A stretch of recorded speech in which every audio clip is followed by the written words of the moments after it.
Thank you so much. I am a journalist. My job is to talk to people from all walks of life all over the world.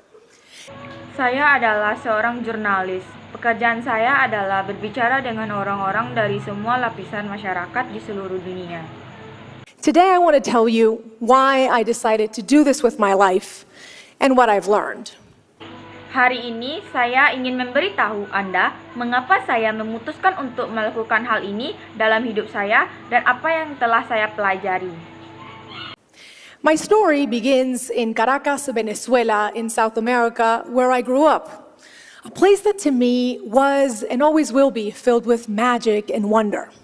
Kisah saya dimulai dari Caracas, Venezuela di Amerika Selatan, tempat saya dibesarkan, tempat yang bagi saya dan akan selalu penuh dengan keajaiban-keajaiban.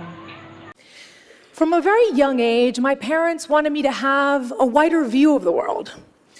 I remember one time when I was around 7 years old. Sejak usia yang sangat muda, orang tua saya ingin saya memiliki pandangan yang lebih luas tentang dunia. Saya ingat sesuatu ketika saya berusia sekitar 7 tahun.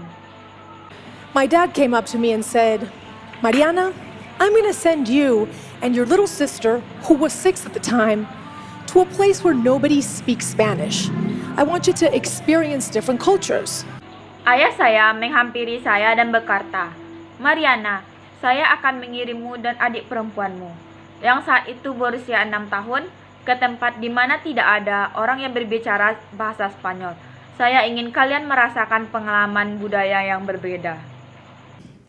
He went on and on about the benefits of spending an entire summer in this summer camp in the United States, stressing a little phrase that I didn't pay too much attention to at the time: you never know what the future holds.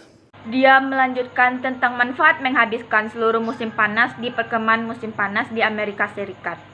Menekankan sebuah kalimat yang tidak terlalu saya perhatikan pada saat itu. Anda tidak akan pernah tahu apa yang akan terjadi di masa depan.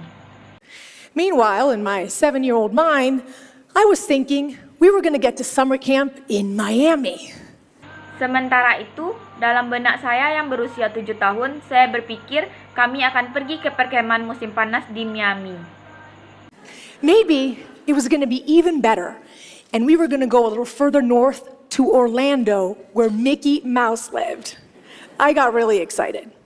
Mungkin itu akan menjadi lebih baik dan kami akan pergi sedikit lebih jauh ke utara, ke Orlando, tempat Mickey Mouse tinggal. Saya sangat bersemangat.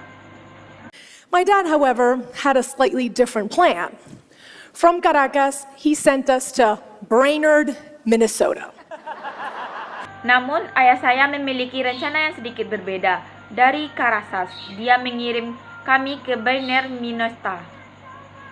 Mickey Mouse was not up there.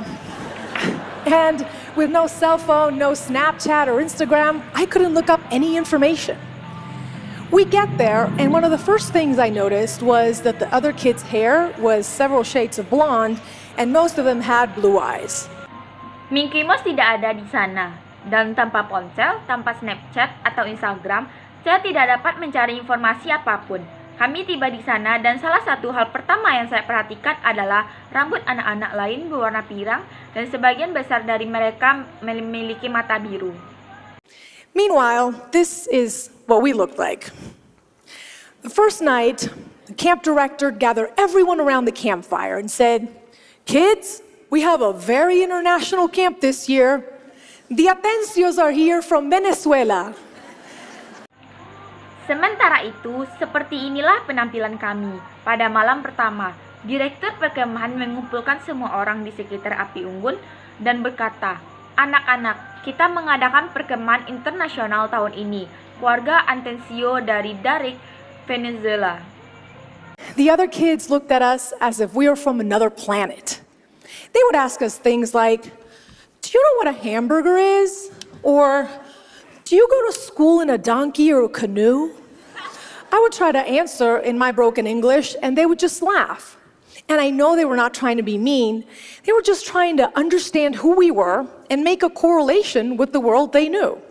Anak-anak lain memandang kami seolah-olah kami berasal dari planet lain.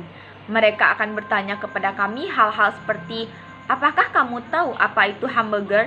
Atau apakah kamu pergi ke sekolah dengan keledai atau sampan? Saya mencoba menjawab dengan bahasa Inggris saya yang berbata-bata, dan mereka hanya tertawa. Saya tahu mereka tidak bermaksud jahat, mereka hanya mencoba memahami siapa kami dan menghubungkannya dengan dunia yang mereka kenal. We could either be like them or like characters out of a book filled with adventures like Aladdin or The Jungle Book. We certainly didn't look like them. We didn't speak their language. We were different. And when you're 7 years old, that hurts. Kami bisa saja menjadi seperti mereka atau seperti tokoh-tokoh yang buku yang penuh dengan petualangan. Seperti Aladdin atau Jungle Book, kita tentu saja tidak terlihat seperti mereka. Kita tidak berbicara dalam bahasa mereka, kita berbeda. Ketika Anda berusia 7 tahun, itu menyakitkan. But I had my little sister to take care of, and she cried every day at summer camp. So I decided to put on a brave face and embrace everything I could about the American way of life. Saya memiliki adik perempuan yang harus saya rawat, dan dia menangis setiap hari di perkemahan musim panas.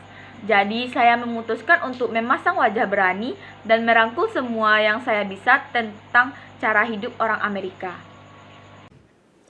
We later did what we called the summer camp experiment for 8 years in different cities that many Americans haven't even heard of. What I remember most about these moments was when I finally clicked with someone. Kami kemudian melakukan apa yang kami sebut eksperimen perkemahan musim panas. Selama 8 tahun, di berbagai kota yang bahkan belum pernah didengar oleh banyak orang Amerika, yang paling saya ingat dari momen-momen ini adalah ketika saya akhirnya cocok dengan seseorang. Making a friend was a special reward. Everybody wants to feel valued and accepted, and we think it should happen spontaneously, but it doesn't. When you're different, you have to work at belonging. Mendapatkan seorang teman adalah sebuah hadiah yang istimewa. Semua orang ingin merasakan dihargai dan diterima, dan kami pikir seharusnya begitu.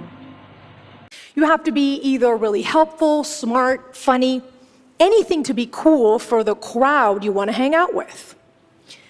Later on, when I was in high school, my dad expanded on his summer plan, and from Caracas, he sent me to Wallingford, Connecticut for senior year of high school. Anda berbeda, Anda harus bekerja keras untuk memiliki. Anda harus benar-benar membantu, pintar, lucu, apapun untuk menjadi keren bagi orang-orang yang ingin Anda ajak bergaul. Kemudian, ketika saya di SMA, ayah saya memperluas rencana musim panasnya dan Caracas, dia mengirim saya ke Wallingford, Connecticut untuk tahun akhir SMA. This time, I remember daydreaming on the plane about the American high school experience with a locker. It was going to be perfect, just like in my favorite TV show, Saved by the Bell. Kali ini saya ingat melamun di pesawat tentang pengalaman sekolah menengah Amerika. Dengan loker itu akan menjadi sempurna seperti di acara TV favorit saya, Diselamatkan oleh Bell. I get there, and they tell me that my assigned roommate is eagerly waiting. I open the door, and there she was, sitting on the bed, with a headscarf. Her name was Fatima, and she was Muslim from Bahrain, and she was not what I expected. Saya sampai di sana dan mereka memberitahu saya bahwa teman sekamar saya yang ditugaskan sedang menunggu dengan tidak sabar. Saya membuka pintu dan di sanalah dia duduk di tempat tidur dengan kerudung. Namanya Fatima dan dia adalah orang Muslim dari Bahrain dan dia tidak seperti yang saya harapkan. She probably sensed my disappointment when I looked at her because I didn't do too much to hide it. See, as a teenager, I wanted to fit in even more. I wanted to be popular and maybe have a boyfriend for prom. And I felt that Fatima just got in the way with her shyness and her strict dress code. Dia mungkin merasa kekecewaan saya ketika saya melihatnya karena saya tidak melakukan terlalu banyak untuk menyembunyikannya.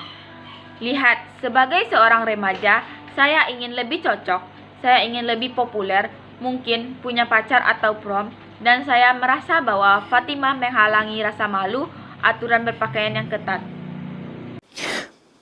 I didn't realize that I was making her feel like the kids at summer camp made me feel. This was the high school equivalent of asking her, "Do you know what a hamburger is?" I was consumed by my own selfishness and unable to put myself in her shoes. Saya tidak menyadari bahwa saya membuatnya merasa seperti anak-anak di perkemahan musim panas, membuat saya merasa. Ini setara dengan pertanyaan sekolah menengah atas. Tahukah kamu apa itu hamburger? Saya termakan oleh egoisan saya sendiri dan tidak dapat menempatkan diri saya pada posisinya.